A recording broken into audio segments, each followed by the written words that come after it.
armas, batallas y hombres que cambiaron el curso de la historia. Esto y mucho más en Velum Artis Historia Militar.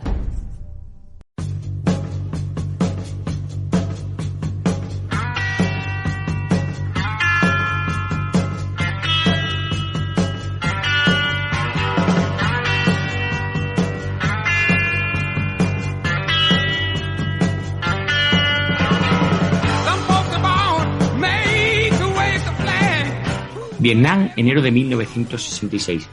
Un batallón de infantería, dirigido por un teniente coronel, se desplaza por una extensa plantación de árboles de caucho situada en el sector de Cu Chi, al noreste de Saigón. Es la denominada Operación CRIM. Su misión, localizar y neutralizar a los milicianos de Vietcong que operan en la zona. De repente, surge una emboscada. Ocultos en el espeso follaje, varios francotiradores enemigos abren fuego. Los disparos proceden de muchos lugares a la vez, y los estadounidenses se ponen a cubierto como pueden. Pero pronto se reponen las armas automáticas y éstas machacan a conciencia los escondrijos de los francotiradores. Al cabo de unos minutos se da la orden de alto el fuego. Nadie puede haber salido ileso de semejante granizada de balas. Ya solo queda recoger los muertos y los heridos. Sus hombres se adentran en la espesura y quedan sumidos en el asombro. Buscan por doquier, pero no encuentran un solo muerto o algún herido. El enemigo simplemente se ha volatilizado de forma inexplicable. Los soldados empiezan a sentir cierto temor supersticioso. ¿Qué clase de enemigo fantasma es este? La operación CRIM lleva ya 3 días en marcha y los hombres están exhaustos. El sargento Stewart Green se sienta a descansar y al instante se levanta asustado, pues ha creído notar el contacto de un escorpión contra sus posaderas. Mirando de cerca, el supuesto escorpión resulta ser un clavo. El clavo de una trampilla de madera escondida entre los arbustos. La entrada a un túnel ingeniosamente camuflado. El sargento Green, pues es delgado y fibroso y se deja caer por el angosto túnel a oscuras. Reaparecerá unos minutos después y, algo alterado, asegura haber entrevisto a una treintena de enemigos escondidos unos metros por debajo de las botas de sus compañeros. Aldan ordena el lanzamiento de granadas de humo color rojo por la boca del pozo. En cuestión de unos minutos, decenas de columnas de humo rojo y rojizo brotan por todo el terreno colindante, en un radio que abarca kilómetros enteros. Ha quedado claro el misterio de los espectrales milicianos de Cu Chi.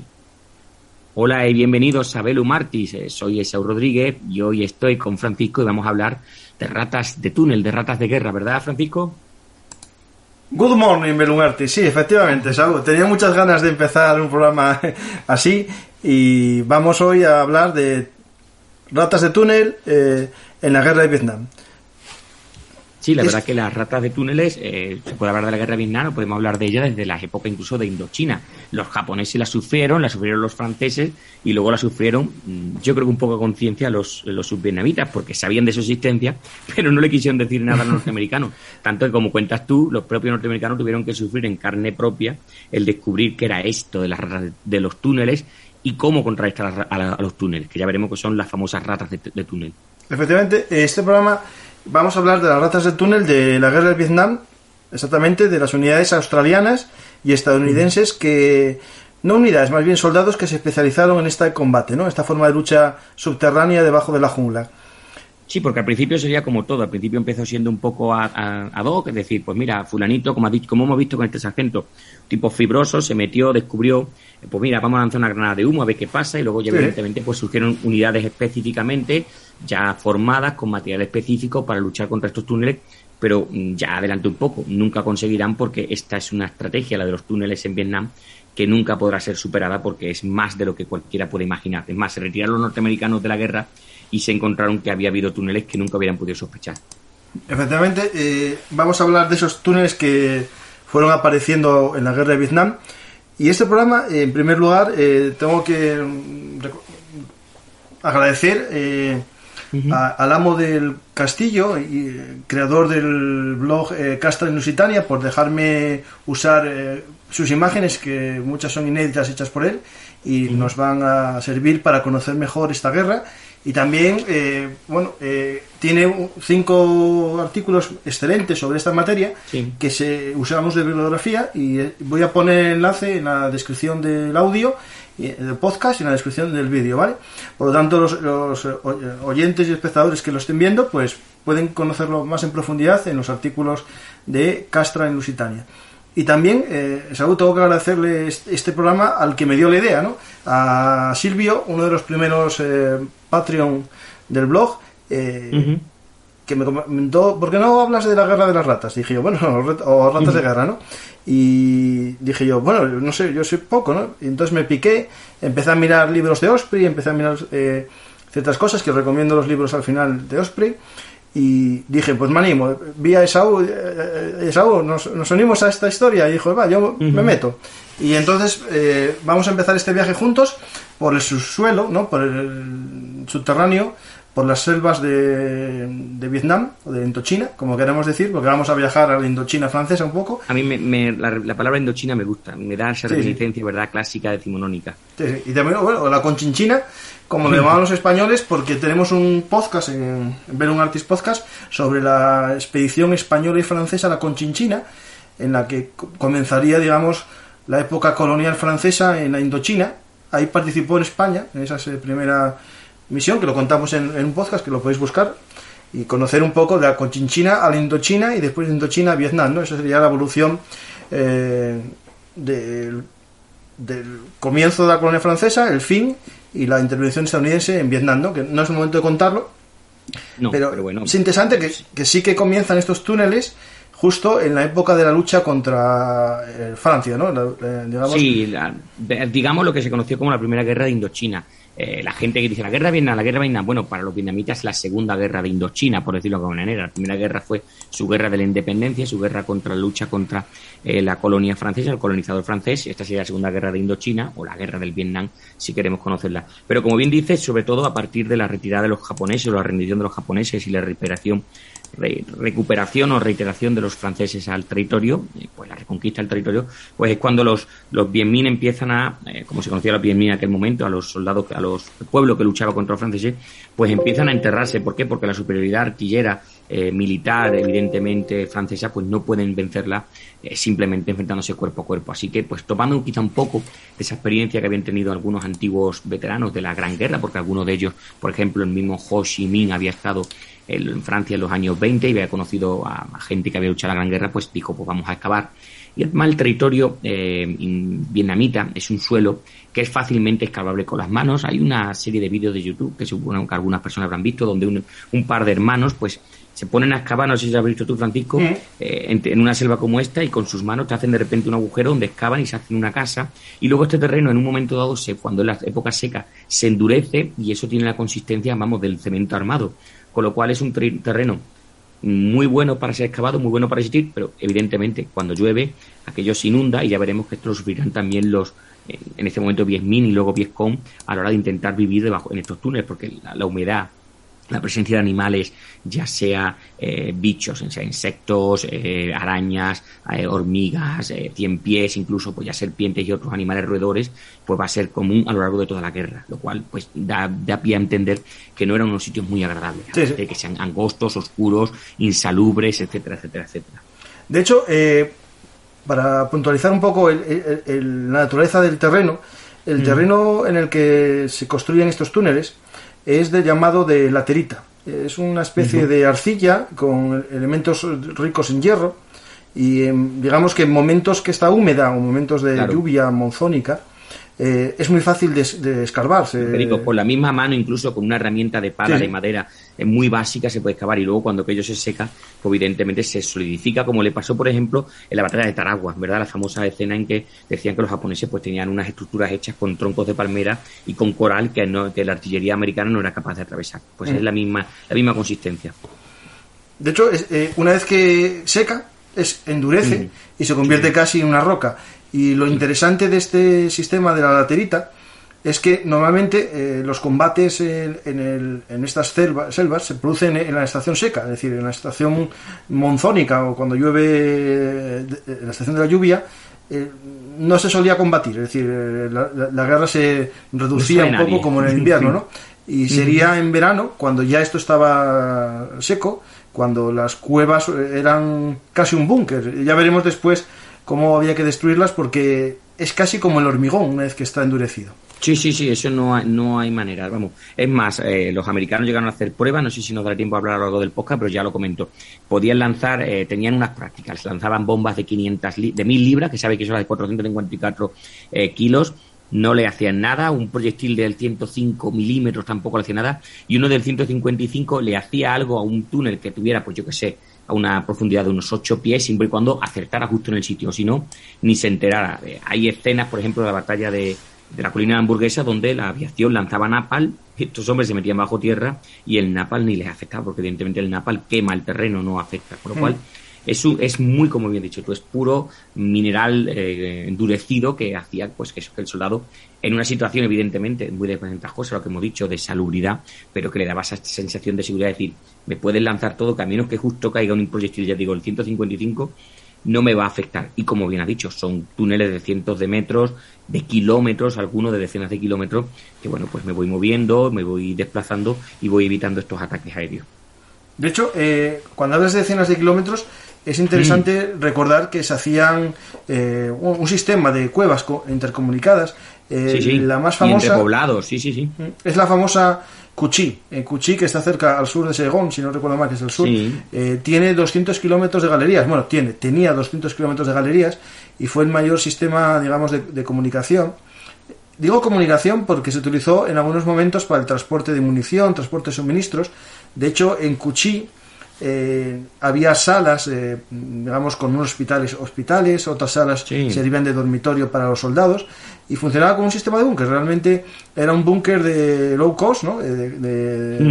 Digamos, de economía de guerra barata, pero por la calidad del terreno, por esa laterita, se convertía en un búnker que se podía destrozar con un B-52, ¿no? Pero la realidad ¿a dónde es lanza que, la bomba? Claro, justo. ¿Dónde están? Ese es el problema, que iremos contando un poquitín a lo largo de este programa.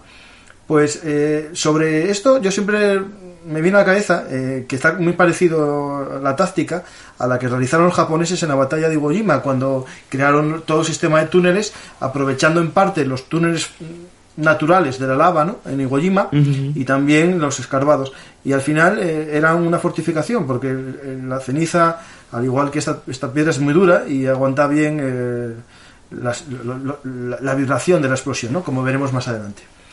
Francisco, una pregunta. ¿Cuánto mides tú de alto? Para que hagamos una idea de una cosilla.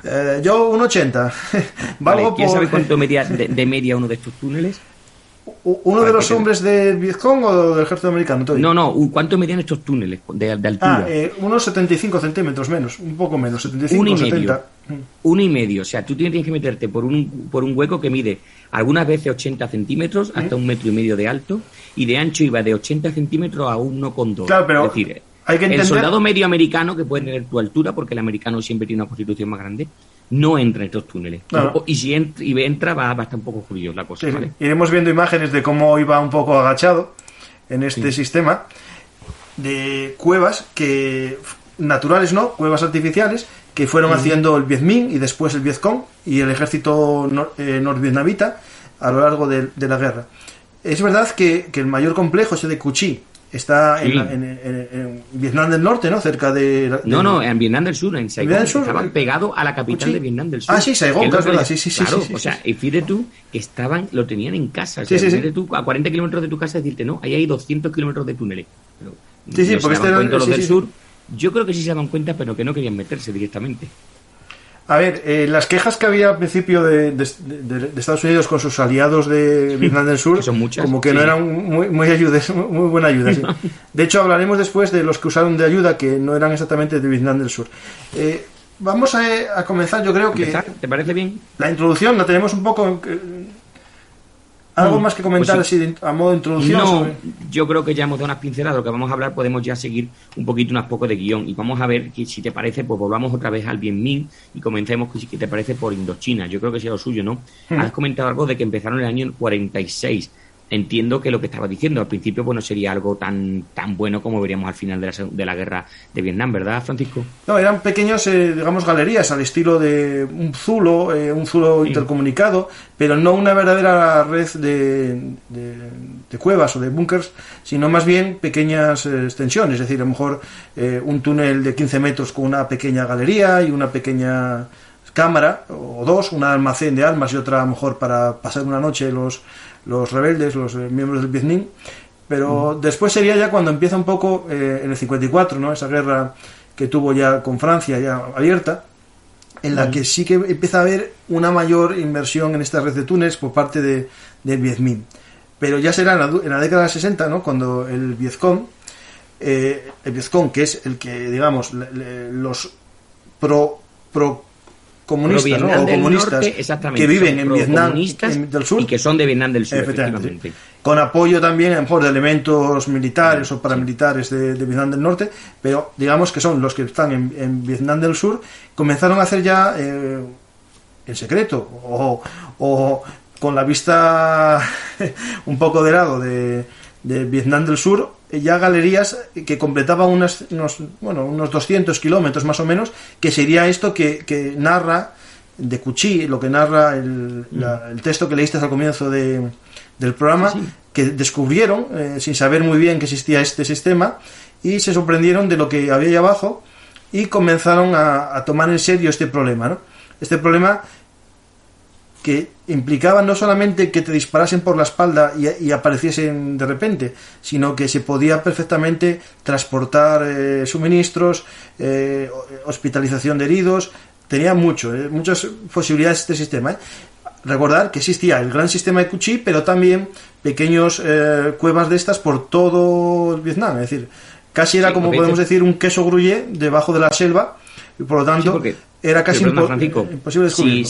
Si la doctrina de fuego americana es antes de desembarcar empieza a abrir fuego y por ejemplo voy a tomar un pueblo, pues yo imagino que los mismos lugareños harían esos agujeros, como dices tú, para cuando dice, pues llegan los americanos, por lo menos como me meto en un agujero, porque lo primero que van a caer van a venirte unos 105, lanzarte bombas de 1000 libras, la artillería, los 155 desde una LZ, de una zona de disparo, harían fuego sobre la zona. O sea, es quizá preveyendo lo que les venía encima, los mismos lugareños habían hecho esos agujeros, como dices tú, y seguramente conectaron pues casas con casas, poblado con otro poblado, etcétera, o una cueva cercana, es decir, pero que sería una medida primero defensiva de los propios lugareños, diciendo que es que cuando los americanos llegan, primero disparan, ¿verdad? Y luego preguntan. Y de hecho, estas cuevas eran importantes para el Vietcong, ¿no? Para su estrategia de guerra, que cuando descubrieron que los americanos comenzaron a investigar y a ver qué pasaba en estas cuevas, se dieron cuenta de que era importante acabar con las personas que se adentraban en las cuevas y viendo que eran soldados que se presentaban voluntarios, pero también a cambio de una serie de premios, ¿no? Es decir, a lo mejor un descanso mayor en un fin de semana largo, ¿no? Que me voy a Saigón, en Hanoi, en Saigón y tal, pues mira, a lo mejor animas a que se meta alguien en esos túneles, ¿no? Pues ¿qué hicieron el Vietcong? Complicarles la existencia y que ese viaje al interior de la tierra de Vietnam fuese costoso, que lo veremos después, cómo se fueron creando trampas, sistemas que intentasen paralizar a los soldados que se adentrasen en esos túneles, ¿no? A los soldados norteamericanos, vietnamitas y también australianos que se adentraron. Pero bueno, vamos a ir explicándolo un poquitín todo después. Y yo creo que a modo de introducción es destacar que es una táctica más que tenía el Vietcong para, digamos, con menos medios ser capaz de combatir a una superpotencia y a sus aliados del Vietnam del Sur, ¿no? Es decir, es una forma barata, ¿no?, de luchar. Sí. Y como siempre ya sabemos, es una guerra asimétrica, como gusta decir ahora, ¿verdad? Es una asimétrica, completa, sí. De vencer a un enemigo que me supera tanto en artillería como en armamento como en todo. Bueno, pues le niego la capacidad. Si tú quieres controlar la superficie, perfecto, pero yo voy a controlar los sótanos o voy a controlar el subsuelo. Sí, de hecho es algo parecido a lo que hizo los talibanes, por ejemplo, en Tora Tora, en Bora Bora, perdona, en Bora Bora, en Afganistán, es parecido, es decir, como no tengo capacidad aérea, no tengo posibilidad de movimiento en superficie porque no tengo espacio aéreo, pues me entierro, y es una opción. Es decir, estos, en vez de usar cuevas naturales las hicieron. Francisco, entiendo que los primeros soldados encontrarían fácil entrar en las cuevas, pero luego posteriormente la broma sería bastante interesante, ¿no? Para poder entrar en estas cuevas. Sí. De hecho, tú y yo hemos hablado de las trampas cazabobos. Me imagino que eso sería especialidad de los amigos vietnamitas. Sí, hablaremos de esas cazas, sí. De hecho, al principio, me imagino que este sargento que descubrió la primera... tuvo mucha suerte. Entró y, bueno, vieron ahí un túnel y dijeron, madre mía, qué pedazo de túnel. Y entraron con una linterna y poco más. Y esto, claro, al final, cuando fueron viendo el Vietcong que les habían descubierto su secreto, empezaron a complicarles la existencia, ¿no? Y es cuando aparece, digamos, esa figura del no quiero decir especialista, porque no tenía una formación como tal del ejército. Básicamente era el echado para adelante, el que tenía, digamos, los huevos más grandes que se metía. Y a cambio... Luego se crearon unidades, incluso hubo regimientos que crearon sus propios grupos especiales. Sí, tenían, digamos... Pero al principio lo que dices tú siempre surge de eso, de un poco de improvisación. Eran seis personas en cada regimiento, especializado en esto, pero no eran, digamos, un cuerpo específico del ejército, no tenían una formación reglada, digamos, por parte del ni armamento, ni equipo, ni especial, porque algunos irían a lo mejor con un revólver, otros con un 211. Sí. Iremos viendo todo eso. Se fue mejorando, se fue mejorando con el tiempo, pero al principio eran eso, los que decía el sargento, el capitán, ¿alguien se atreve? Y decía, entro yo, tal. Al principio no pasaba nada, pero después el Vietcong fue poniendo trampas, ¿no? Básicamente estos hombres, los primeros soldados que se metieron, los llamaban los tunnel runners, es decir, los corredores de túnel, porque básicamente lo que hacían era moverse por el túnel, ¿no? Correr, desplazarse, ¿no? Al principio no había mucho problema. Y los australianos que lucharon en Vietnam, y hay una serie muy buena en Amazon, una película en Amazon, una película muy buena, Batalla de Khe Sanh, que es interesante y la podéis ver porque enfoca la guerra de Vietnam desde otro punto de vista. Estos australianos llamaron a los hombres que se adentraron los tunnel ferrets, es decir, los hurones del túnel. Básicamente su función era la de un hurón. La caza con hurón es meter un hurón en una madriguera de conejos, en una conejera, y sacarlo. Y sacaría vivo o muerto al conejo, ¿no? Es decir, lo sacaría... normalmente los conejos tienen varias salidas y saldría por la otra salida que le estarían esperando los cazadores, ¿no? Pues aquí era algo parecido el objetivo de estos tunnel ferrets, que básicamente son los hurones. Pero ¿qué sucede? Que los americanos le dieron un nombre menos cazador y más real, que eran los tunnel rats, las ratas de túnel, ¿no? Es decir, gente que se metía... No sé qué decirte. Yo es mejor, me gusta más el hurón que la rata, ¿eh? Sí, la verdad que es más, digamos, bonito el término, pero a lo mejor es más real por la vida que tenían ahí dentro, ¿no? Es decir, comparado a lo mejor con la superficie. Pero bueno, es verdad que en Vietnam incluso la superficie era, comparado con otros escenarios de guerra, bastante asqueroso, ¿no? Barro, humedad, sanguijuelas, bichos, pero todo eso lo metes en una cueva y tienes lo mismo, pero concentrado. Por lo tanto, hay que tener en cuenta ese detalle, ¿no? Estos tunnel rats, las ratas estas, se comenzaron a apodar a sí mismos así.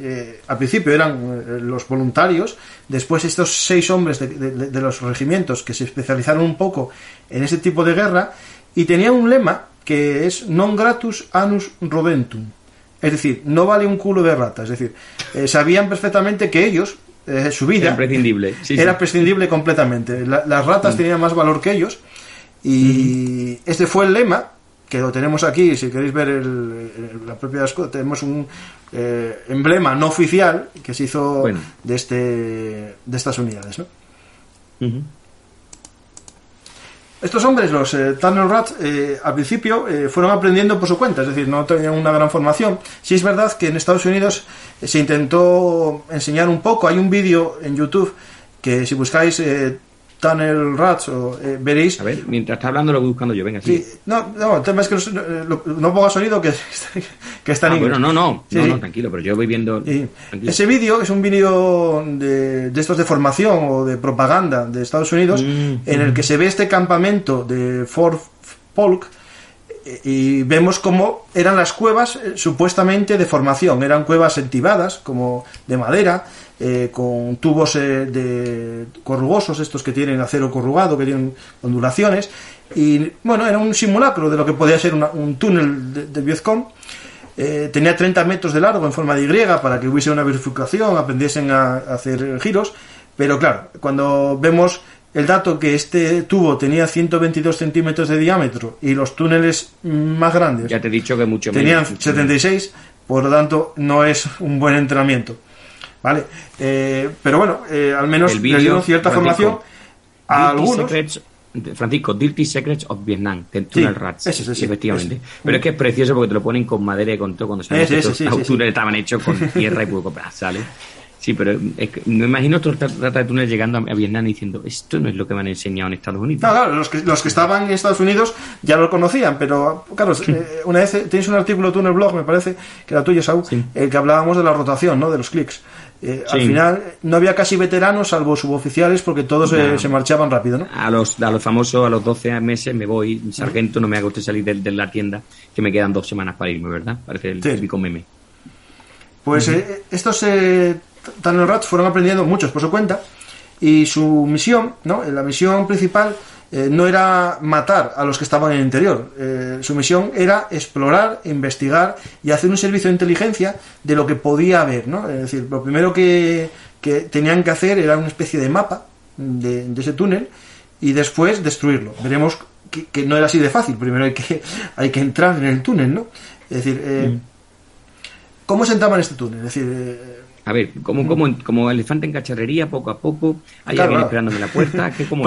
Primero, la pregunta que nos tenemos que hacer es ¿cómo encontramos estos túneles? Porque si os fijáis en las imágenes que estáis viendo ahora, las entradas son muy pequeñas. Es decir, muchas de ellas estaban debajo de una casa, debajo de una choza, otras debajo de un arbusto, debajo suerte, de las hojas de los árboles. ¿Verdad, Francisco? Es pura suerte. Sí, pura suerte, sí. Esta gente ponía, recuerdo haber leído, tubos de bambú cada 10-20 metros para respiración, pero es que el bambú abunda por todos lados, no puedes verlo. Y si además pones hacían de comer por las noches, de tal manera que el humo ni siquiera se podía ver. Lo tenían muy pensado. El vietnamita medio llevaba ya 30 años de guerra o 20 años de guerra como para que fuera una tontería como humo saliendo de un archivo. Y en algunos casos tenían salidas auxiliares bajo el agua. Es decir... Eso a mí me da un miedo pensarlo nada más. O sea, tú piensas salir, que te metes por un agujero donde hay agua y sales al río, yo qué sé.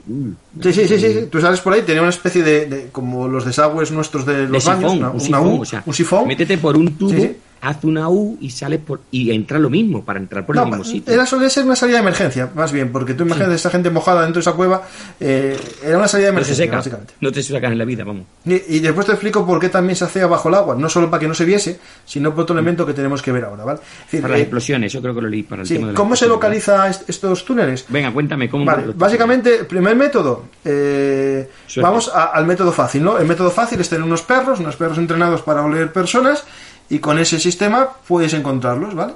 Segundo método, si tienes sospechas, pues interrogas a un par de vecinos, ¿no? A los vecinos. Paisanos. Con un método bien, al principio bien, si es una zona que puedes controlar, a lo mejor bien, si no, pues mal, amenazas y lo que sea. Y es cuando también aparecen estas figuras, el Kit Carson Scout, que es un personaje importante, unas unidades que podemos decir que son desertores del Viet Minh o del Vietcong, mejor dicho, que se pasan al lado norteamericano, y una vez que se pasan al lado norteamericano, pues son muy fieles, porque si vuelven al otro lado los matan, ¿no? Ya no sé exactamente, o sea, ya por el interés te quiero. Sí, evidentemente iban a saber rápidamente encontrar un túnel, iban a ver esa característica del terreno que te iba a dar la pista. No, y sobre todo porque, digamos, podían hablar en vietnamita con los vecinos, también conocían ellos cómo eran los túneles de otras zonas, porque ellos habían estado en esos túneles, o incluso habían construido algún túnel, podían saber lo que tú dices, un bambú que no esté en un lugar natural. Pues eso sirve un poco para ir descubriendo los túneles. Después, una vez que los tenían descubiertos, ¿no? Lo primero que se hacía era ver si era un túnel largo o corto, ¿no? ¿Cómo se hacía esto? Primero hay que entrar, no se puede de otra manera, ¿no? Para entrar, lo primero que hay que hacer es despejar la zona. Tiraban una granada de fragmentación a la boca del túnel, y pasado un rato entraba el primer miembro del grupo, de la primera rata, que ya hablaremos después de su equipación, ¿no? La primera rata tenía la función de ir avanzando. En el vídeo que te dije que vieses, aparece con un cuchillo o una bayoneta, limpiando el suelo. Lo más silencioso, efectivamente, que no haya trampa poco en el suelo, trampa punji, o incluso un tipo allí con una lanza para clavártela, o sea que podía ser perfectamente. No, y después otro tipo de trampas, que, bueno, puedo decir ahora, una trampa muy graciosa es un escorpión en el techo, y al moverte tú se acciona un mecanismo y cae el escorpión encima de tu cabeza, que es un escorpión, no coge un escorpión cualquiera, un escorpión mortal, ¿no? Después también podemos ya hablar un poco, ahora voy a poner, espera, para que veáis un poco las trampas, ¿no? El sistema de trampas, aquí tenemos una, por ejemplo, que es una imagen, la voy a parar para que los oyentes lo puedan ver. Es uno de estos hombres, el rata, avanzando, pistola en mano, dejó el cuchillo en el suelo porque descubrió que debajo de la gravilla había una tapa de bambú que cubría unas estacas punji, que es algo muy sencillo, muy barato, que son unas estacas de madera con punta y que sirven de lanza, y te las clavas al pisarlas. En este Muchas caso, veces la envenenaban la punta con meao de búfalo. Sí. Eso es muy habitual para que se infecte, ¿no? Y al infectarlo... Sí, exactamente. Justo. No, también tienen la suerte los americanos que normalmente ya tienen antibióticos y, bueno, a lo mejor es menos efectivo que en otros momentos, ¿no? Y si os fijáis, hay un cable que cruza la imagen. Eso es lo que acabas de decir de las granadas. Es un truco que era insertar en la pared del túnel una lata de comida, una lata de conserva, de Coca-Cola, ¿no? Porque a lo mejor el videocon tenía alguno, pero una lata de conserva de melocotones en almíbar, y dentro una granada ya quitado el seguro, y sabéis que las granadas se accionan cuando se separan, ¿no? Y se quitó el seguro y se abre, y hay como entre 3,5 segundos y 4,5 en las bombas soviéticas, granadas soviéticas. ¿Y qué pasa? Cuando la rata tiraba de la cuerda con su cuerpo, caía la lata y estallaba. Por lo tanto, eso al principio pillaría algún incauto, pero después ya las ratas lo que hacían era avanzar muy despacio. El número 1, que sería este hombre, iba avanzando muy despacio, mirando con la linterna. Lo bueno de las linternas es que al dar en el hilo daba cierto brillo y nuevamente lo encontraban, ¿no? Después de él iba el miembro 2 de las ratas, que solía ser un novato, que lo que hacía era hacer un plano, iba marcando el camino que estaba haciendo este hombre y después comunicaba por un teléfono a los que estaban en superficie, por cable, un teléfono por cable, qué estaba sucediendo, qué estaban viendo, ¿vale? Y si había algo mal, a veces iban atados con una cuerda y los tiraban para atrás y los llevaban, ¿vale? Sí, por heridos o lo que sea, pues siempre tenían la seguridad de que iban a tirar de ti y no te iban a dejar el cuerpo dentro. Sí. Eso estaba claro. Veremos después un poco más de esto, ¿no? Es decir, cuando veían que el túnel era un túnel demasiado largo, más de 90 metros, a lo mejor que ya no tiraba el cable y que ya era complicado volver, pues claro, si había un problema había que volver, ¿no? Claro. Claro, entonces lo que hacían era método B. Método B era gasear, que lo contaremos un poco después, ¿vale? Pero bueno, el objetivo principal era ese, básicamente era encontrar el túnel. De hecho, antes de entrar estos hombres, ¿vale? Que se me olvidó decirlo, los miembros estos de los Scouts, ¿no? Los vietnamitas reconvertidos, los Kit Carson Scout, lo que hacían era en vietnamita decir a los que estaban dentro que saliesen, que si se rendían les perdonarían la vida, y si no, pues empezaría el rock and roll, ¿no? El rock and roll en este caso era lanzar botes de humo, para ver por dónde salía el humo. Si el túnel era muy grande, había que ser un método más complejo, que lo voy a explicar después, ¿vale? Pero bueno, más o menos la misión, nos queda claro, no era una misión de matar a todos los que estaban dentro, sino más bien una misión de inteligencia, saber lo que había dentro y destruirlo. Porque también hay que entender que si hay gente dentro, normalmente marcharían, porque había varias salidas, y salidas que algunas de ellas básicamente son casi imposibles de descubrir, por lo que te digo, son no sé si tengo aquí el vídeo que lo visteis antes, el de un soldado vietnamita saliendo debajo de la tierra con una tapita, una trampilla, y son muy difíciles de encontrar. Aquí está, mira, lo tenéis ahora justo en pantalla, los que estáis viendo en YouTube. Esa tapita estaba en mitad de la selva y era imposible encontrarlo, es decir, el ancho era poco más que la cabeza y los hombros del vietnamita, y se cubría con hojas, y en cualquier lugar de la selva podían desaparecer. Por lo tanto, una vez que llegaban los ratas y decían "estamos aquí", se escapaban. Es decir, muy pocas veces había un tiroteo dentro ni nada, ¿vale? Pues, Saúl, la equipación, ¿no? Podemos empezar... Bueno, espérate, sí, no, claro. Está claro que lo que está diciendo, si el túnel es pequeño, si el túnel es grande, entiendo que luego explicaremos más adelante que hay que llevar ese gas, porque al final si lo que queremos que se rindan es con gas, que es lo menos mortal. Sí. Luego veremos que utilizarán motores, se motorizarán por de alguna manera para poder conseguir que el gas llegue a muchos sitios, y algunas veces hasta se sorprenderán cuando de repente empiezan a ver el gas saliendo a centenares de metros, como diciendo, "Hostis, esto es más peligroso de lo que pensamos, ¿verdad?". Sí. De hecho, gas y polvo, es decir, polvo. Después hablamos de ese alimento, ¿no? La equipación del soldado, tú decías que estaban con una pistola, ¿no? Exactamente, lo primero que vas a entrar es con pistola. ¿Qué pistola? Pues ten en cuenta que dentro de un espacio pequeño un revólver no hace mucho ruido. Tú no puedes llevar un arma que haga mucho ruido ni que sea muy voluminosa, pero tendrás que poner un silenciador, pero el silenciador es muy voluminoso. Es decir, ahí tienen que conjugar la comodidad con la seguridad de las personas que van dentro del túnel, porque a pesar de ese documental tan maravilloso que me has visto y que he estado viendo un poquillo mientras hablábamos, eran unos túneles preciosos y muy higiénicos, me imagino que arrastrarse y por algunos sitios tan angostos, pues todo lo que lleves que te sobresalga de tu cuerpo te sobra, es decir, equipo de comunicaciones, pistolas con silenciador, etcétera, te sobra. Al final, pues yo creo que el amigo del soldado es... Le sobra, pero tienen que entrar, Saúl, tienen que entrar. Sí, pero vamos, que yo voy aumentando, se empieza a trancar el cable que llevo detrás, el casco protector, el laringófono, la pistola con el... Me voy acordando la madre que parió al que pensó que eso era necesario para entrar en un túnel. Pero bueno, ¿cuál era lo normal? ¿Qué era lo normal? De hecho, a ver, lo normal, el equipo base de un miembro de una unidad de estas de ratas, digamos, unidad son dos, ¿vale? Es decir, eso hay que entenderlo bien, porque son dos siempre. Bueno, aunque en alguna unidad muy cutre entraba uno lanzado, ¿no? El más lanzado de la unidad.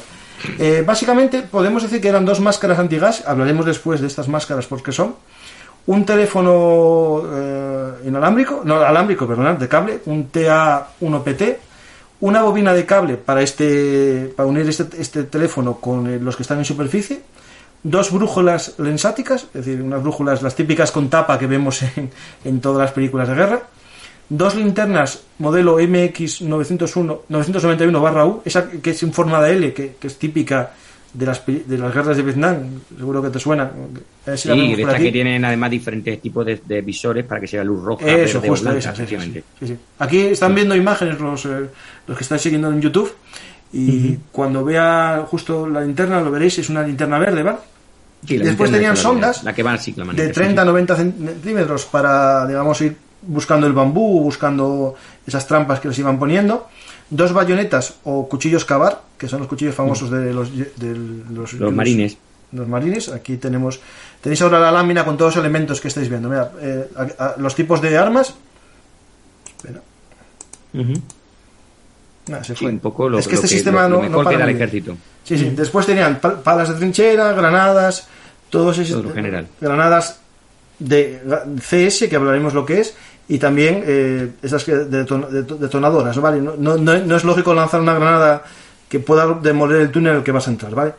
Granadas de humos de colores M18 y 4 botes de repelente de insectos. Esto es muy interesante, esto de los repelentes de insectos, porque si hay insectos fuera, imagínate dentro con toda la humedad que hay, todos los bicharracos que hay y la cantidad de mosquitos que puede haber dentro, ¿no? Por lo tanto, pero piensa ser vietnamita herido dentro de un túnel de eso, que eso también hay que... No, es que la vida que tenían esos pobres vietnamitas en esas cuevas no es que fuese de ratas, que pruebes, o sea, a ver, la capacidad de supervivencia del soldado de Vietcong, hay que recordarlo y reconocerlo, es decir, es mucho más meritorio haber sido soldado del Vietcong que soldado estadounidense, es decir, la calidad de vida que tiene un soldado estadounidense no la había conocido jamás un soldado del Vietcong, o sea, en su vida. Siempre dicen, no, son heridos, dice, sí, pero un herido de bala en uno de estos hospitales de bajo tierra es un muerto, es un muerto seguro, en breve, es un muerto seguro, sí.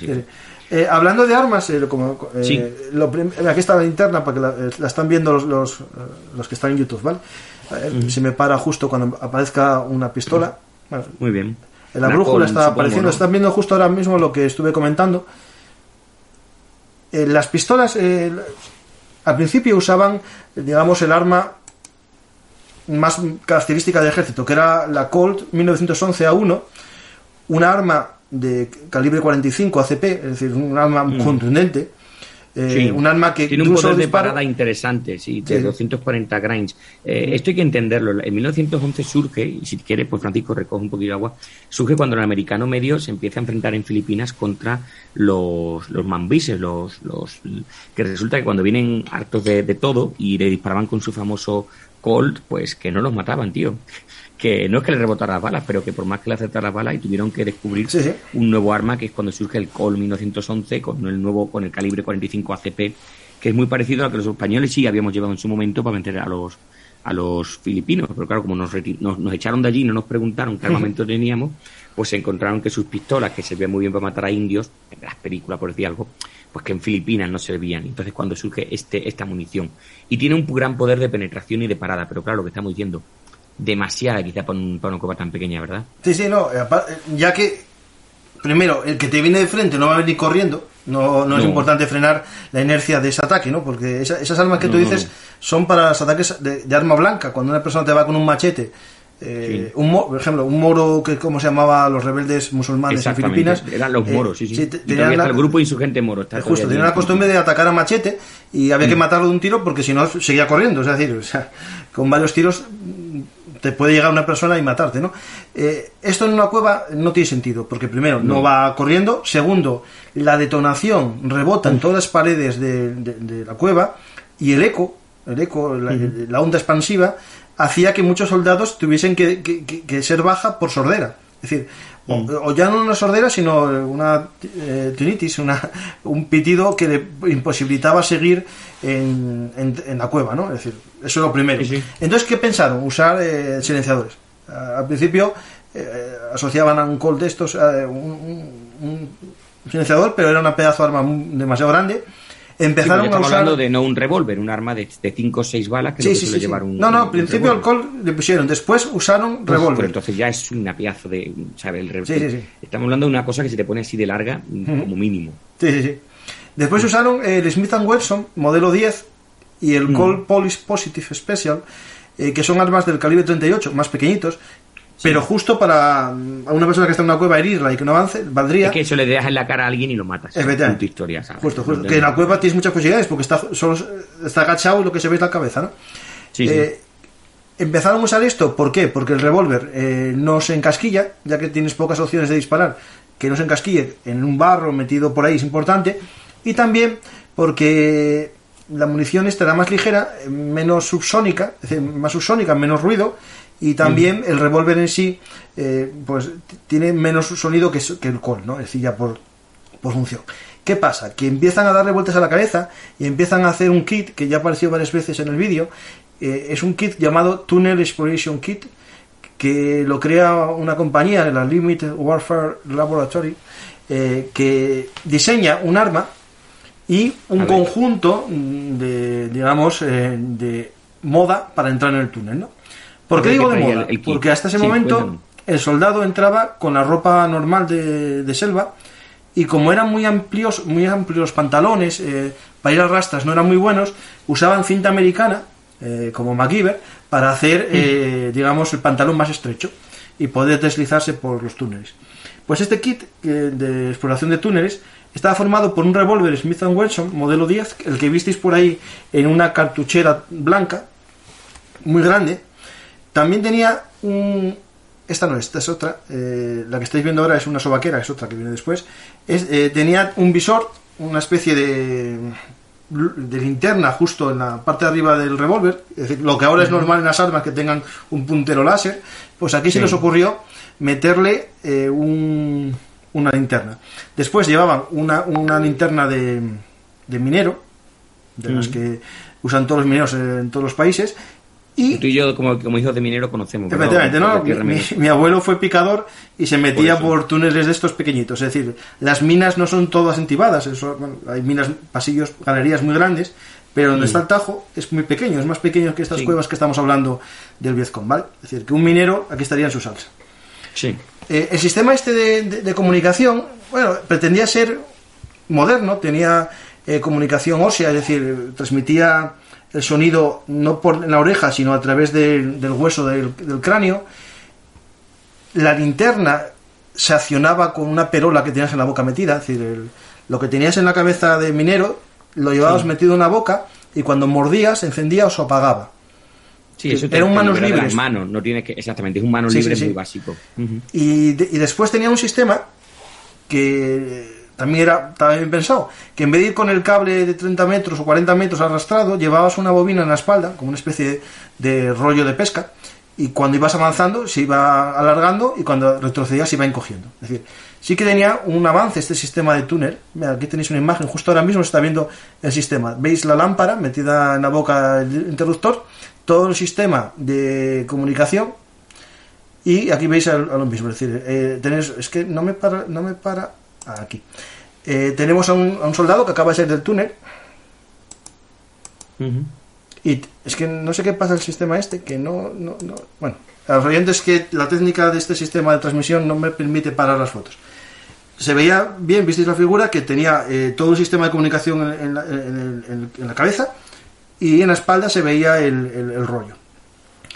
¿Qué pasó? ¿Esto funcionó? Sí, más o menos bien, pero era demasiado complejo. Y al final se siguió usando el sistema tradicional el de atrás, era el que hablaba por teléfono, ¿vale? ¿Qué más? A pesar de todo este sistema que parecía muy moderno, con silenciador y tal, en el kit iban tapones para los oídos, porque seguía siendo la onda expansiva bastante potente. ¿Por qué? Porque el revólver, como sabéis, por la parte de atrás del tambor hay espacio vacío. Pues la deflagración del arma salía por la parte de atrás del revólver, es decir, el silenciador no era efectivo 100%, porque la mayor parte del sonido salía por atrás. ¿Vale?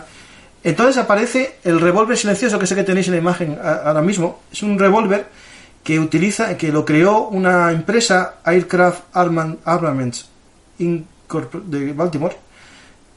Industria, de Aircraft es aeroespacial, o tal. ¿Por qué esto de aeroespacial? Sí. Porque era una empresa que trabajaba para la NASA en la creación de un arma para los astronautas. Era un arma que usaba la técnica del perdigón, es decir, la posta, ¿no? La posta de las escopetas era ideal para los túneles. Entonces crearon un cartucho que servía para disparar en revólver, y dentro de ese cartucho tenía un sistema de perdigones. Y lo interesante es que al parecer la pólvora que accionaba estos cartuchos quedaba insertada dentro de la bala y no había casi sonido, era silenciosa. No hacía falta añadirle silenciador al arma, porque lo que era el cartucho silencioso. Y este arma usaba unos cartuchos de Marjorie.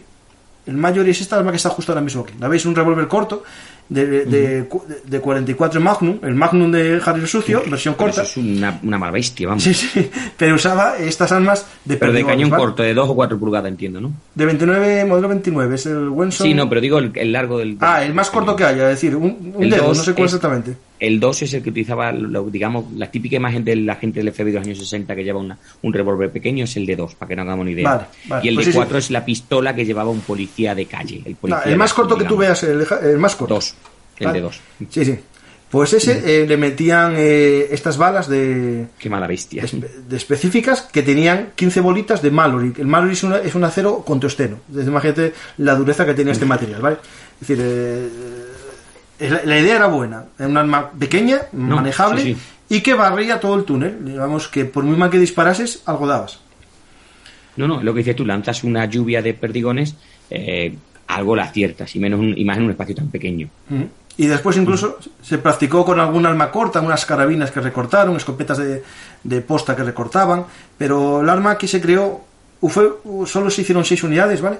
Y se llevaron a Vietnam para probar. Estuvieron muy contentos con ese arma, pero no se llegó a hacer más porque, ya, digamos, la guerra estaba capa caída, no se quería gastar mucho más en la guerra y se paralizó un poco, ¿vale? Ya estamos ya casi en los años 70 y algo, ya no tenía sentido ya, digamos, invertir en I+D para esta guerra. 70, 71 ya quedaban pocos americanos, quizá como mucho menos de 100.000 hombres, que eso para un país como Vietnam pues es nada, es tarea de acompañamiento y poco más.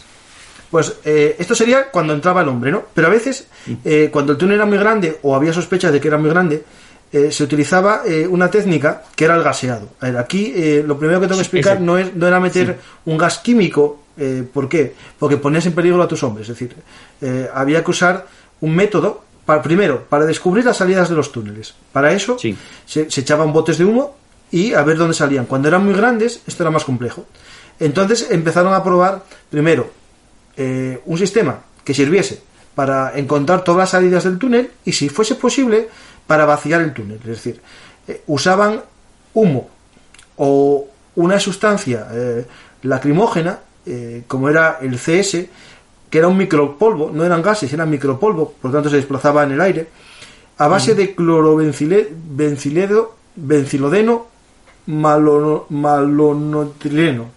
Lo repito, clorobencilideno malonitililo. Es decir, básicamente una sustancia muy irritante que en contacto con el agua quemaba, ardía, y se había inventado en Estados Unidos para usar por la policía en disturbios callejeros como granada. Había dos versiones que os las voy a poner ahora. Había la versión, bueno, ahora vais a ver fotos del gaseado, ¿no? Y vais a ver unas granadas tipo bote de humo y unas granadas como de fragmentación. Esas son las granadas CS. Y también vemos un poco los oyentes que estéis en iVoox no lo podéis ver, pero que estéis en YouTube sí. Estamos viendo el sistema de meter el gas dentro de las cuevas. Aviso, no era un gas tóxico, químico. No era mortal. Sí, bueno, ¿vale? Eso decían ellos. Pero lo que hacía, escucha, que mataba. No mataba el gas, porque el gas era lacrimógeno. Pero lo que hacía como física es que todo gas expulsa a otro gas. Es decir, un gas que se interna en un espacio expulsa o desplaza al oxígeno. Por lo tanto, se producía la muerte por asfixia. ¿Por qué usaron este sistema? No porque creyesen en la protección del medio ambiente, pues sabemos que bombardearon con gente naranja, napal y todas esas cosas. Era por no lo digo porque a lo mejor hay gente que piensa que lo hacían por bondad. No era por eso. Es porque con una máscara antigas, normalmente los gases se protegen. Y puede que no hagas daño metiendo ahí el mayor agente químico que haya, ¿vale? Pero si quitas el oxígeno, una máscara antigaz no te da oxígeno. Vale. ¿Entendiste, no? Es decir, lo que hacían con este sistema era muerte por asfixia. Por asfixia, sí. De toda la gente, ¿vale? Después, explicaré un poco cómo hacían esto. Básicamente, esto era después de haber comunicado a todo el mundo que saliese, les dieron tiempo, y como no salieron, hicieron esto, ¿vale? ¿Cómo lo hacían al principio? Al principio, en las cuevas pequeñas, echaban un par de botes de humo, y el humo, pues, se movía y salía, ¿vale? Al final usaron un sistema que lo veremos por aquí en el vídeo varias veces, que es una máquina. Ahora mismo tenéis la imagen. ¿Si puedo pararla? No puedo pararla. Vaya por Dios. Este sistema todo sí, pero es el ventilador, ¿verdad? El Mighty Knight. Es el Mighty Knight. Ahora está. Mira, ahora lo tenéis justo aquí. Se ve el depósito. Ese depósito se llenaba con agente CS y por su motor era capaz de mover 13 metros cúbicos por minuto. Es decir, lo ponían a funcionar con un sistema que lo podemos ver ahora. Muchas de estas fotos son del Amo de Calabozo, de Castra en Lusitania. Aquí tenéis las granadas que os acabo de decir antes de CS. Y aquí tenéis... Decir que el Mighty Might es un motor normal y corriente que puede tener cualquier granjero. Es decir, no es fueron algo específico, sino que no. A lo mejor en alguna sitio y dijeron, oye, esto no es estupendo. El que se usa con pesticidas en las huertas, lo mismo. Sí. De hecho, ¿cómo hacían? ¿No? Una vez que sabían que tenían que echar a los que estaban dentro o abrir paso a la rata para que entrase, lo que se hacía era tapar todas las salidas que se habían descubierto.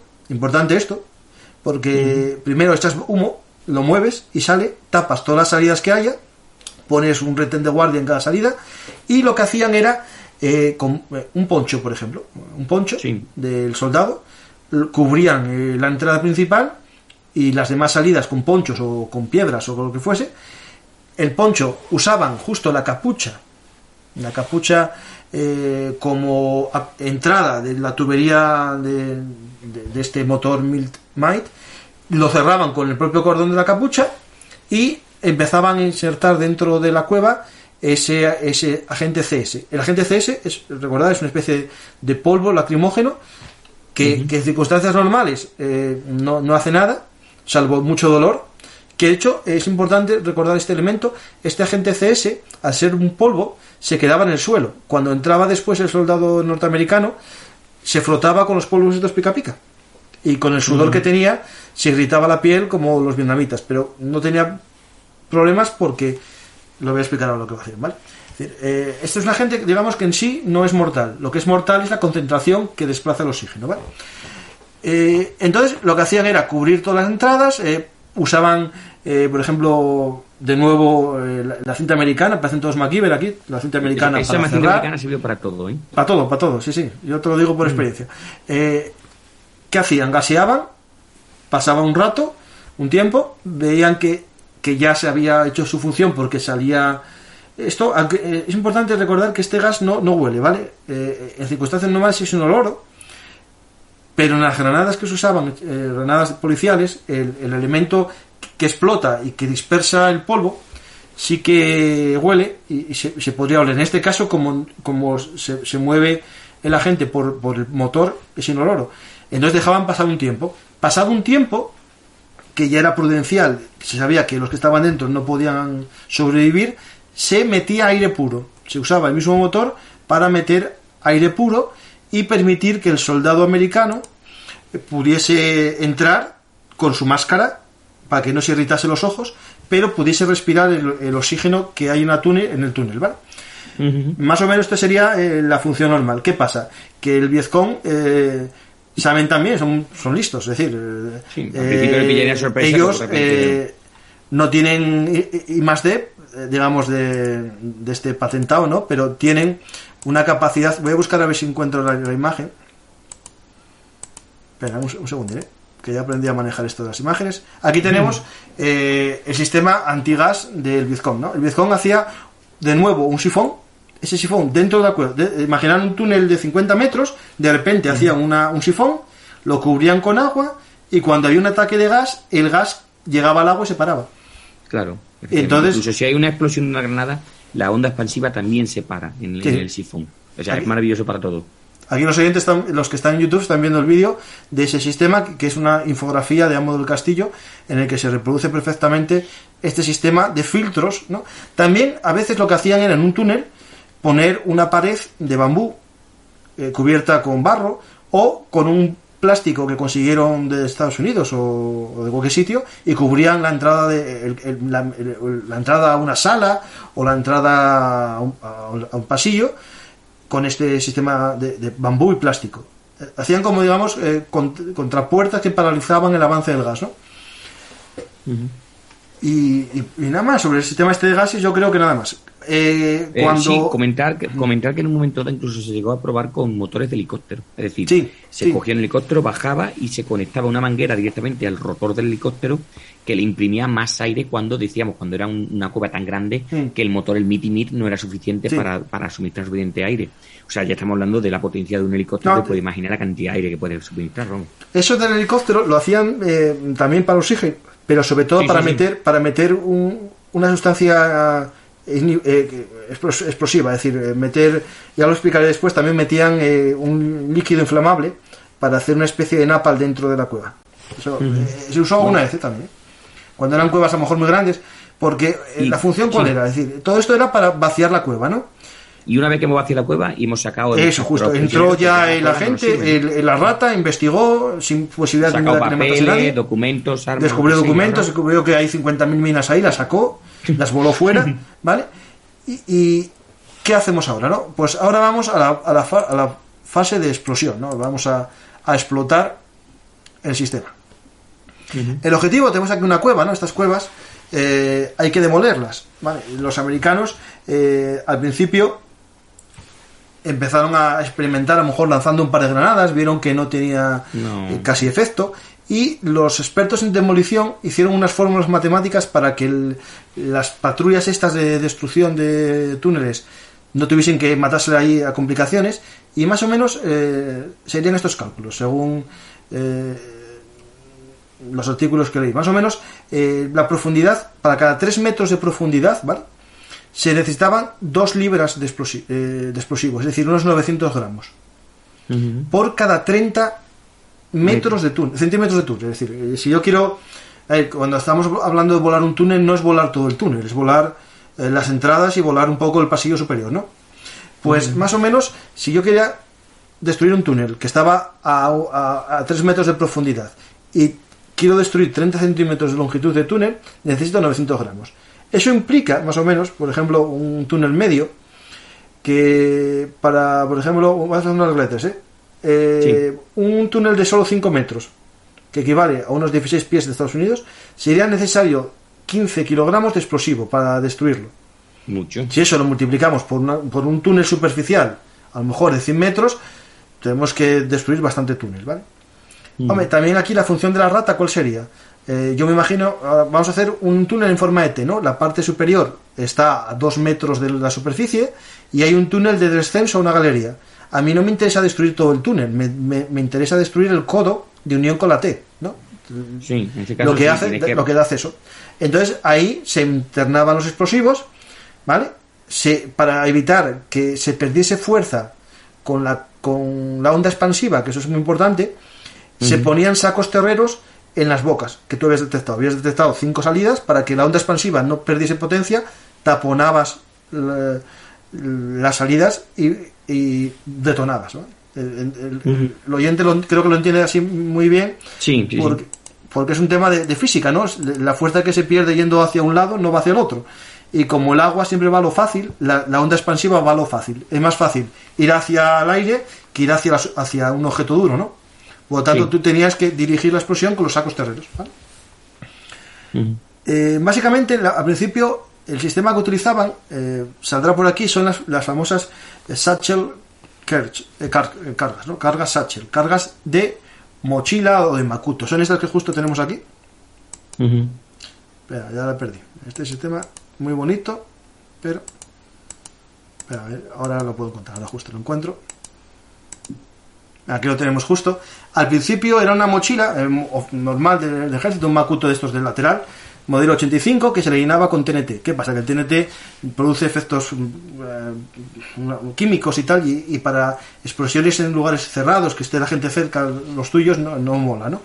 Entonces empezaron a utilizar el C4, que es muy manejable, menos peligroso. De hecho, lo puedes encender con una cerilla y no explota, eso lo sabes, ¿no? Sí, lo sé. C4 solo estalla ante unas circunstancias concretas, con detonación eléctrica, ¿vale? Entonces, ¿qué pasa? Que estas mochilas ya venían con el kit de destrucción, ya venían con un detonador, venía con un sistema ya incluso de detonación retardada, detonación a distancia, y ese sería el modelo más común. Después, también estaban ya el sistema normal de detonación, que eso lo veremos ahora mismo lo busco. Este sistema que va con un cordel largo que se detona con un detonador. Eso seguro que aquí tenéis una imagen. Espera. Con el sistema de destrucción completo, ¿no? Es decir, cómo se llena la mochila, se le mete el detonador, se le mete el cordón detonador y se le acciona la caja de disparo, ¿no? La caja esa que es el sistema en esta época de giro, ¿no? Seguro que lo visteis en muchas películas, como giran y estalla, ¿no? No es el de los dibujos animados de TNT que dispara, ¿vale? Y también, viendo un poco más sistemas de detonación, aquí tenéis, bueno, esto es la típica, ¿cómo se dice esto? Tijera para cortar cables, todo el sistema de detonación, aquí tenemos, interesante, es el Bangalore, el Bangalore, que seguro que te suena, Saúl, el Bangalore, ¿no? El Bangalore es lo que se utilizaba para acabar con una sección donde hubiera minas o concertina, digamos, que por ejemplo se puede ver en la película de Salvador Ryan cuando quieren limpiar una zona de minas y sobre todo de concertina, lo digo otra vez siempre lo mismo, o sea, de alambrada. Sí. Y que además todavía se utiliza. El torpedo Bangalore todavía creo que es de uso doctrinal en el ejército norteamericano, porque no vea que es una idea muy buena. Es un explosivo repartido a lo largo de una sección de metros. Un tubo que está cargado de explosivos y detona, ¿no? Y boom, sí. Efectivamente. Se podía acoplar hasta 90 metros seguidos de tubo. Es decir, un pedazo torpedo. 90, cada sección de 1,5 metros tiene unos 5 kilos de explosivos, ¿vale? Del compuesto B4. Y esto lo alargaban a lo largo de todo el túnel y en algunos casos funcionaba. Era menos efectivo a lo mejor en la destrucción del túnel, pero dañaba toda la estructura a lo largo del túnel, ¿vale? Y esto sería básicamente un poco el sistema de explosivos que se usaban para destruir el túnel, porque la función principal de estas misiones, ¿cuál era? investigación, destrucción de las armas que hubiese dentro y destrucción del túnel para futuro, ¿no? Es decir, que no funcionase para un resguardo o un ataque futuro, ¿no? Por eso era esencial la destrucción de estos túneles, ¿no? Uh-huh. Y Saúl, yo creo que más o menos contamos todo, ¿no? Yo no sé, los oyentes. Hemos explicado perfectamente, exactamente la idea de qué era un túnel, para qué servía, cómo se encontraban, que era casi por pura casualidad, lo que hacían estas personas, que eran un auténtico valiente, vamos, tanto que estaba dentro, sobre todo como el que tenía que entrar, porque, a ver, no lo hemos dicho antes, pero siempre había algún guardián. Tú has dicho lo del escorpión, pero podía haber perfectamente un tipo cuya única función está allí con un cuchillo y cargarse al primero que entrara, ¿verdad? O con un Kalashnikov. Exactamente, y luego la salida pues los has planteado de diferentes posibilidades que tenía el soldado subvietnamita.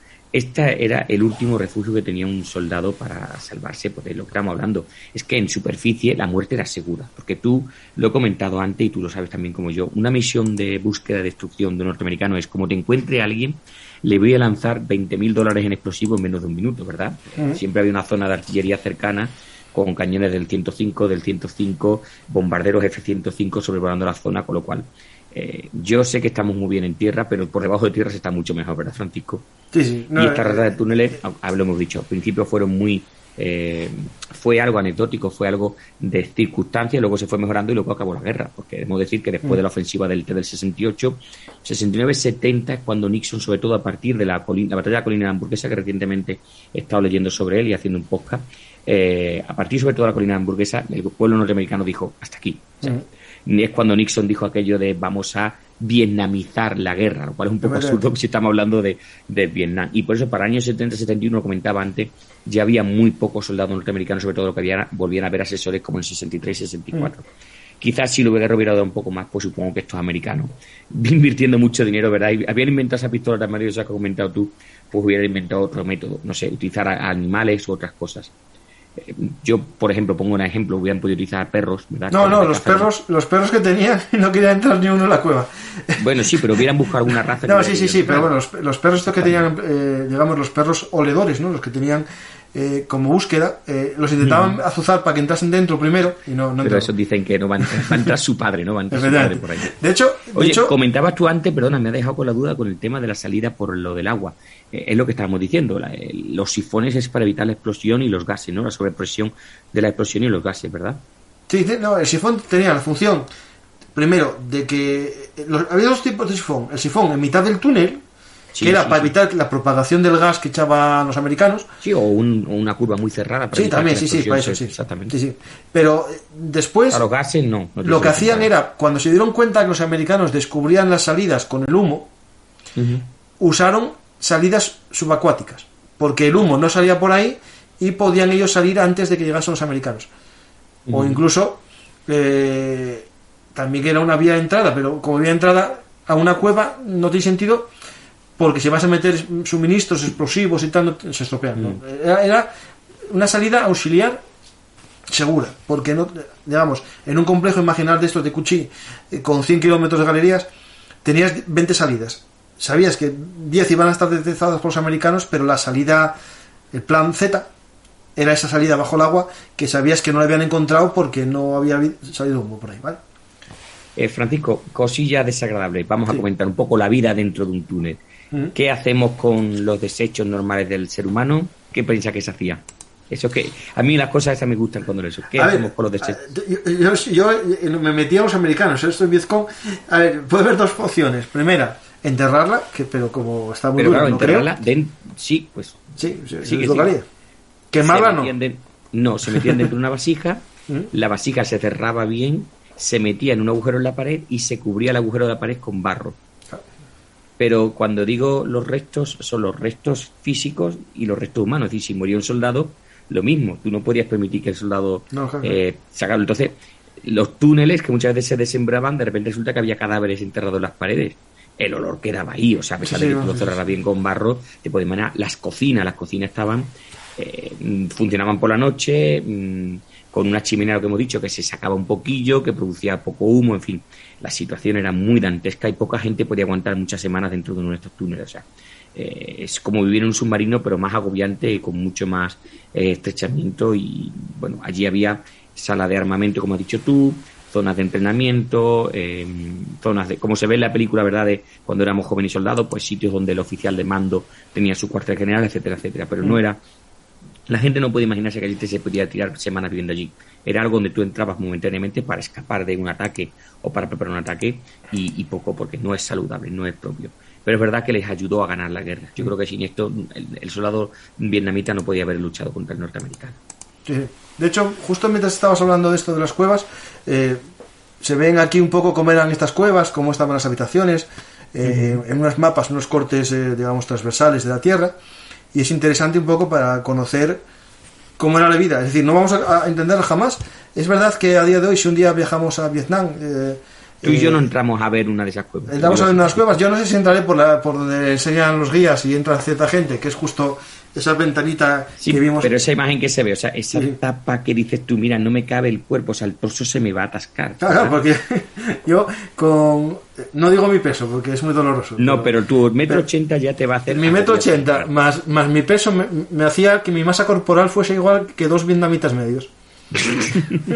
Bueno, ¿sabes tú el chiste ese que dice que en un BMP soviético que habían 8 soldados soviéticos, pero que los egipcios solamente consiguen meter 6? O sea, que dices tú, no sé si es que el soldado soviético es mucho más delgado que un egipcio, pero es raro, ¿verdad? Sí. Pues esto sería lo mismo. No, a ver, yo cuando estuve en Rusia de viaje, y tengo que reconocer una cosa, eran muy tirillas, ¿eh? ¿Ah, sí? Sí, eran delgadinos todos, más, sí, a ver. Yo siempre voy con el complejo, ¿no? Los españoles somos pequeños y tal, pero cuando viajé tampoco eran mucho más grandes que yo. En Suecia encontré uno. Tú eres un pedazo paisano, que siempre lo decís. No, soy un paisano, pero bueno, tengo amigos de 1,87 y de 2 metros. Pero en Rusia me llamó la atención que eran muy delgadinos, la verdad. Los chavales jóvenes, los que tienen 20 años haciendo servicio militar. No, gente vaya. Creo, de todos modos, Francisco, que lo hemos comentado un poquillo, no había una solución, ¿verdad?, a los túneles. Es decir, era una victoria segura para los norvietnamitas. No crees tú que hubieran podido hacer otra cosa, porque el explosivo, lo que has dicho tú, es una cantidad de explosivo bestial para poder limpiar un túnel que mañana mismo vuelva a hacer este otro. O sea, eso yo creo que, por lo que he visto en los programas, un equipo, un grupo de excavadores en un par de días te hacían un túnel de varios centenares de metros sin problema, ¿verdad? Yo lo único, esto es como los que escapan de la cárcel, ¿no? Es decir, ¿dónde metían la tierra que sacaban? Ese es el tema, ¿no?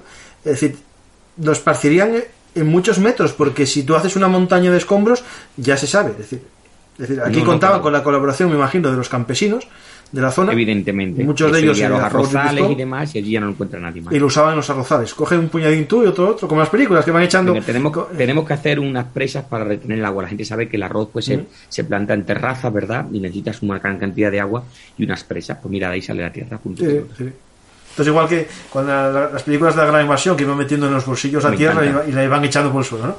Pues algo parecido. Porque, claro, un gran movimiento de tierra llamaría la atención. Y después, ¿no? Yo creo que fue una táctica vietnamita barata, sencilla. Sin contrarréplica, no se podía vencer de una manera, no tiene solución sencilla, no era. Bien conectada con el terreno, con el territorio, que eso es esencial, porque en otros tipos de superficies a lo mejor se ve, pero no, selvática, realmente con las hojas que hay por el suelo, con el bambú que tú dices, al final todo estaba, digamos, hecho para que ese sistema funcionase. Y luego que el mismo subvietnamita no quería entrar, o sea, el soldado subvietnamita, primero que estaba desmotivado, ya un día tenemos que hablar de los subvietnamitas. Los oficiales estaban corruptos, entraban por ser familia o amigos de, o habían pagado. El soldado subvietnamita era uno que estaba haciendo el servicio militar, que le habían sacado de su poblado, que a lo mejor estaba ayudando a la familia por lo típico, con la agricultura, con lo cual estaba desmotivado, y ahí no se metía, exactamente. Y yo creo que directamente, a lo mejor veían un agujero y decían, no hemos visto nada, punto y pelota, no me voy a meter, ahí no me va a meter nadie. Sí, yo no me meto.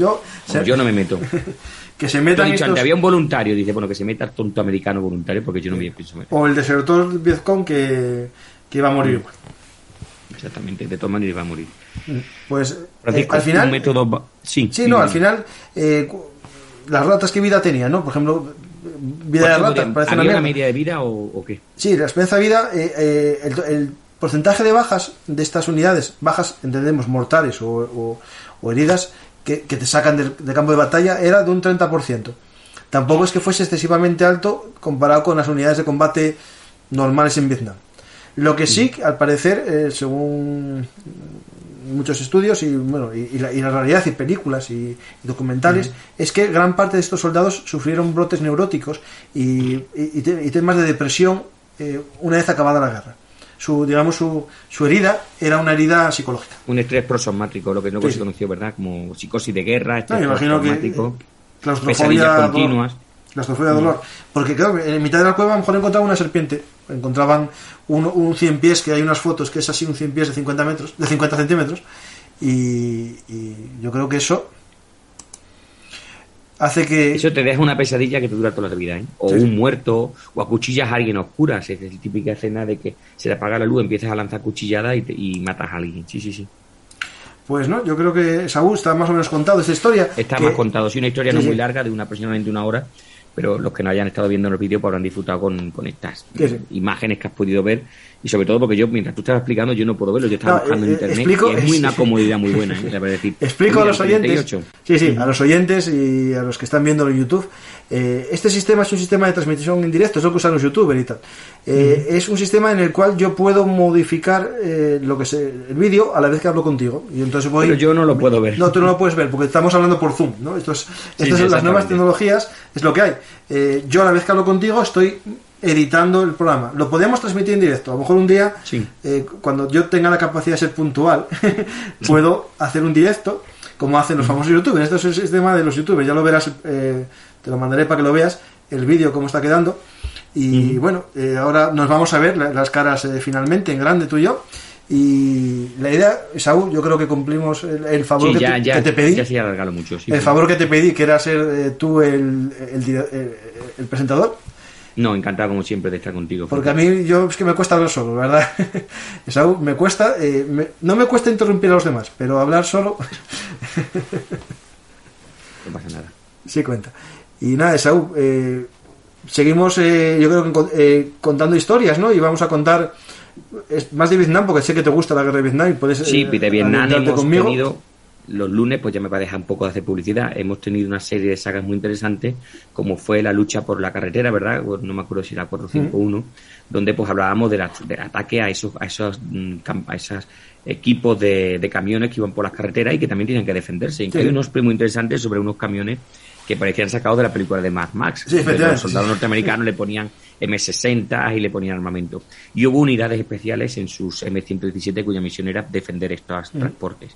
O sea, que hemos tenido una posca muy interesante y sobre todo las terminamos hace poco una batalla donde pues se asaltaron los norvietnamitas con carros PT-76 una posición que tenían los Rangers, ¿verdad? No, era de los Boinas Verdes.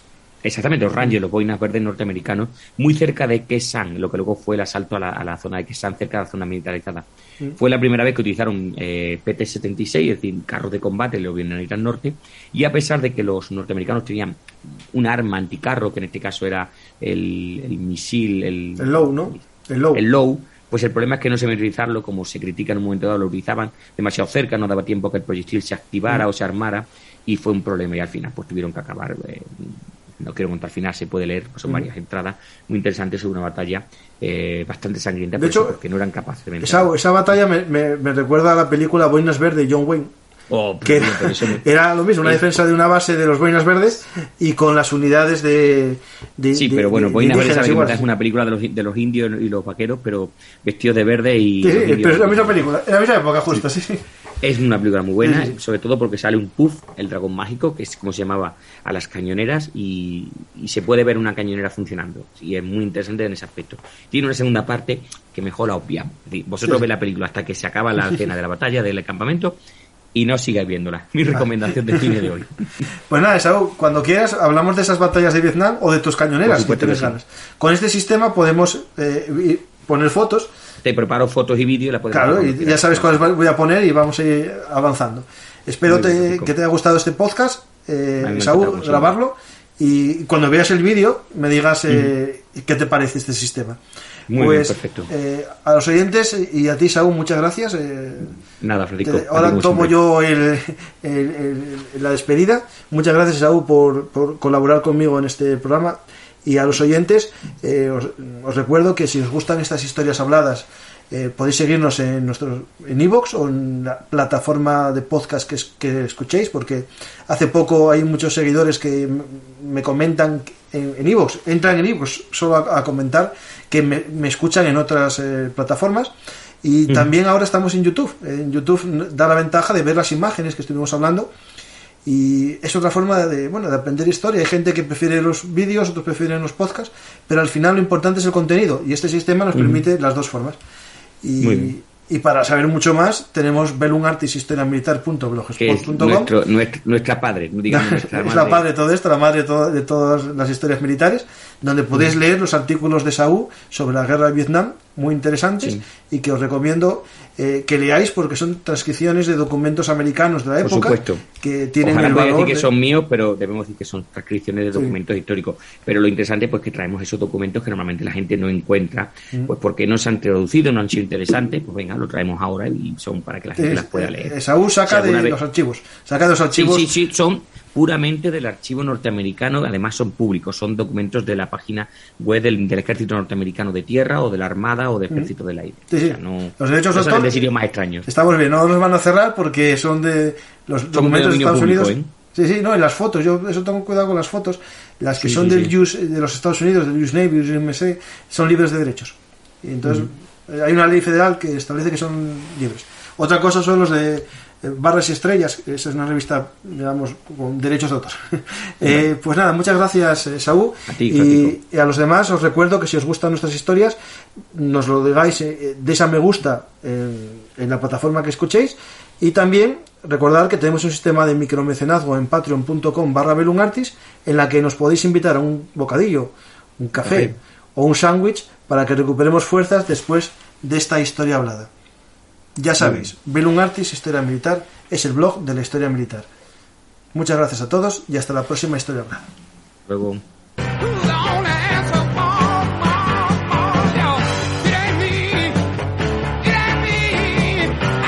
Si os ha gustado esta historia hablada, podéis invitarnos a un café en nuestro sistema de micromecenazgo en patreon.com/velunartis, mientras tomáis un café viendo nuestros nuevos vídeos en el canal de YouTube.